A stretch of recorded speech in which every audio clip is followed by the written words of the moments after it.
안녕하세요. 놀라운 논란의 미스터 논란입니다. 최근에 화제가 되고 있는 소식이 있죠. 바로 바이에른 뮌헨에서 에릭 다이어가 좋은 모습을 보여주고 있다. 사실 굉장히 충격적인 소식인데, 최근에 에릭 다이어는 스카이 스포츠와의 인터뷰에서 아스날을 탈락시킨 거에 대해서 솔직히 기분 좋았다 라고 인터뷰를 전해서 화제가 되기도 했습니다.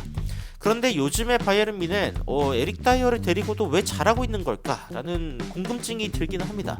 토트넘에서 굉장히 힘들어했던 에릭 다이어가 어떻게 뮌헨에서는 주전 수비수로까지 거듭이 나면서 좀 좋은 모습을 보여주고 있는가, 그리고 김민재 선수가 왜 에릭 다이어와의 경쟁에서 좀 밀린 것인가 라는 것을 좀 구체적으로 살펴보려고 하는데, 사실은 뭐 어떤 능력 때문은 아닌 것 같습니다만 그래도 에릭 다이어를 투헬 감독이 꽤 잘 사용하고 있다 라는 생각이 듭니다. 특히 그 부분에 대한 재밌는 기사가 애슬레틱에서 나와가지고 이 부분에 대해서 한번 전달드려 보도록 하겠습니다. 바로 들어가 보시죠.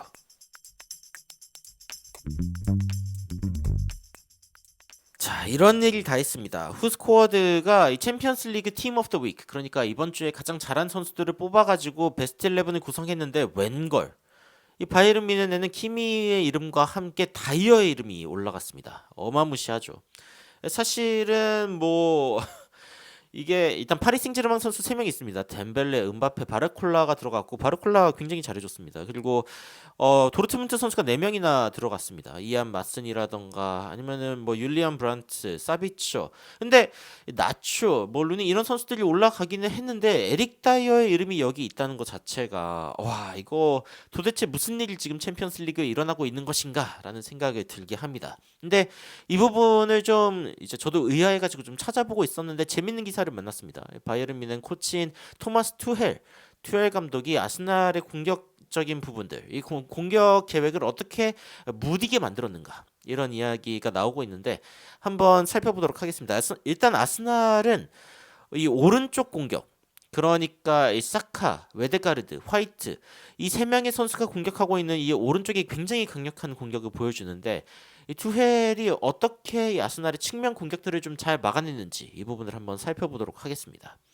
일단 경기 장면을 살펴보면요, 이 해리 케인 그리고 무시알라 같은 경우에 최전방에서 이 중앙으로 공이 가는 것을 막기 위한 움직임을 보여주는 걸 보여줍니다.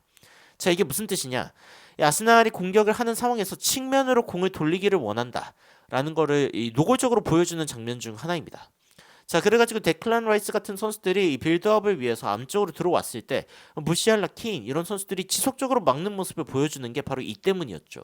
그래서 아스날 같은 경우에는 일단 오른쪽이나 왼쪽을 고를 수밖에 없었습니다. 아스날 같은 경우에는 기본적으로 3위 빌드업 이런 식으로 가져가는데, 근데 케인, 무시알라 이런 선수들이 이제 중간으로 들어와가지고 막고 있기 때문에 오른쪽이나 왼쪽을 선택할 수밖에 없는 거죠. 그러면은 아스날의 왼쪽부터 일단 살펴봅시다. 이 아스날의 왼쪽 같은 경우에는 일단 왼쪽 공격을 택하려고 하면은 사네가 안쪽으로 들어와가지고 이 왼쪽으로 가는 길목을 좀 막으려고 했습니다. 그리고 이제 고레츠카 같은 선수들이 왼쪽을 막으러 갈 때 사네가 굉장히 많은 도움을 줬습니다. 예를 들어서 이런 장면들이죠. 이제 가브리엘 마르티넬리 선수가 이제 공을 잡고서 돌파를 하려고 시도할 때 키미 선수가 막고 있으면 사네가 뒤쪽에 비어있는 공간에 대한 대비를 합니다. 그래서 마르티넬리가 돌파를 성공했을 때 사네가 들어와가지고 이거를 걷어내는 모습을 보여줬죠. 그러니까 이런 식으로 협력 수비를 하는 모습을 보여준다던가, 그리고 이제 협력 수비를 할 때 토미야수 같은 선수들이 이제 안쪽으로 들어오면은 데리우트가 마크를 하는 그런 모습을 보여주면서 일단 아스날의 왼쪽을 잘 막아내려고 했다. 그러면은 아스날의 오른쪽, 이제 아스날이 오른쪽이 강하다고 했죠. 웨데가르드, 사카 뭐 이런 선수들이 이제 오른쪽으로 공격을 하는데 어떤 식으로 막아내는지 살펴보면 일단 마즈루이, 라이머 그리고 게레이로 같은 선수들이 지속적으로 상대를 마크하는 그런 모습을 보여줬습니다. 예를 들어서 이런 장면에서는 이제 그 벤 화이트, 상대방의 풀백이 안쪽으로 쭉 들어오는 상황을 보여주는데 게레이로, 라이머, 마주루이 같은 선수들이 지속적으로 자신의 마크맨을 잡는 모습을 보여줍니다. 사카 같은 경우에는 윙어임에도 불구하고 안쪽으로 내려와가지고 공을 잡을 때도 있는데 마주루이가 여기까지 따라와가지고, 그러니까 이제 바이에른 뮌헨의 풀백이 지속적으로 지금 그 사카를 따라다니는 그런 모습을 볼 수가 있습니다. 그리고 이제 여기 같은 경우에는 사카가 이제 화이트에게 공을 받아가지고 웨데가르드에게 주려고 하는 그런 모습이 있는데, 라이머 선수가 이제 웨데가르드를 1대1로 마크하는 그런 모습을 보여주는 거죠. 그러니까 이 바이에른 뮌헨 같은 경우에는 상대방을 계속 맨마킹을 하면서 지속적으로 상대방이 공격할 수 없는 그런 구조를 만들기 위해서 굉장히 노력했다라는 걸 보여줍니다. 그리고 이 부분이 재밌는데, 이 바이에른 뮌헨의 디펜시브 직서, 그러니까 이 수비의 퍼즐에서 결국에는 카이 하베르츠가 마음대로 밑으로 내려와 가지고 뭔가 이렇게 공격의 빌드업에 가담하는 거를 막는 것이 가장 중요했는데 그것을 바로 에릭 다이어가 해냈다라고 이야기가 나오고 있습니다. 자, 카이 하베르츠 같은 경우에는 어쨌건 공격수로 나섰지만 빌드업을 할 때 중앙으로 내려올 때가 있죠. 이럴 때 에릭 다이어가 따라오게 한 것. 에릭 다이어가 카이 하베르츠의 1대1 마크를 하게 한 것이 결국에 유효했다라는 이야기가 나오고 있습니다. 이게 좀 인상적인데 자, 카이 하베르츠가 언제고 내려와가지고 공을 받으려고 하면은 센터백으로서 그 자기의 자리를 지키고 있는 게 아니라 다이어에게 하베르츠를 따라가라라고 지시를 했다는 거죠. 이게 어떻게 보면 다이어의 뒷공간이 열리기 때문에 위험할 수 있는 상황이기는 한데 그럼에도 불구하고 다이어가 이 역할을 꽤 잘해줬다. 특히 이제 제주스가 교체에 들어왔을 때에도 다이어가 제주스를 마크하는 모습을 보여줬는데 심지어 공을 뺏어내는 장면까지 보여줬습니다. 야, 이게 다이언과 김민재인가 싶을 정도로 다이어가 나름 맨마킹을 하면서 나쁘지 않은 모습을 보여줬다. 심지어 이제 다이어 같은 경우에는 뭐 좋게 말하면은 김민재 선수에 비해서 좀 차분한 플레이 스타일을 가지고 있죠. 어떻게 보면은 그거를 이제 좀 수동적이다라고 표현할 수도 있겠지만 여하튼 그런 좀 안전한 운영 가운데 한 번씩 이렇게 뺏어주면서 이 상대방의 공격 흐름을 끊는 모습도 보여줬다. 결국에는 후반전에 아스날이 전혀 바이에른 뮌헨의 이 수비 블럭을 뚫어내지 못하는 모습을 보여줬고 결국에는 뭐 어느 쪽 측면이든 제대로 전개하지 못하는 모습을 보여줬다.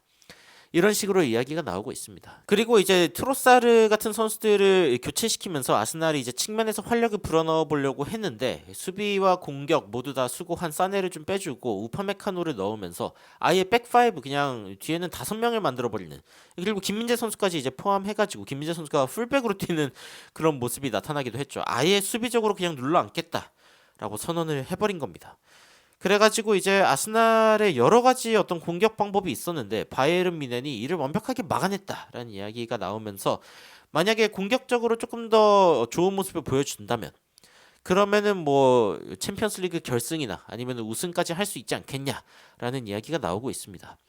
근데 이런 어떤 분석들을 살펴봤을 때 다이어가 그래도 바이에른 뮌헨에서는 좀 인정을 받고 있구나라는 생각이 들고 그리고 김민재 선수가 일단은 큰 경기에서 보여주는 어떤 안정감 이런 것들이 좀 더 필요할 수 있겠다라는 생각이 드는데 이날 경기 김민재 선수가 사실은 뭐 엄청나게 안정적인 활약을 하진 않았습니다. 물론 자신의 자리도 아니었고요.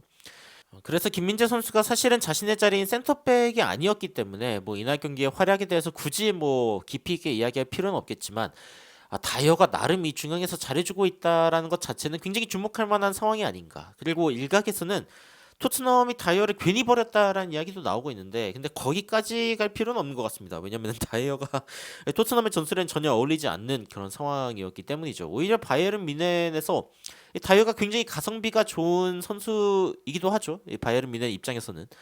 그래서 이제 다이어가 이번 시즌 그래도 나쁘지 않은 활약을 보여줬다라는 평가를 지금 받고 있습니다.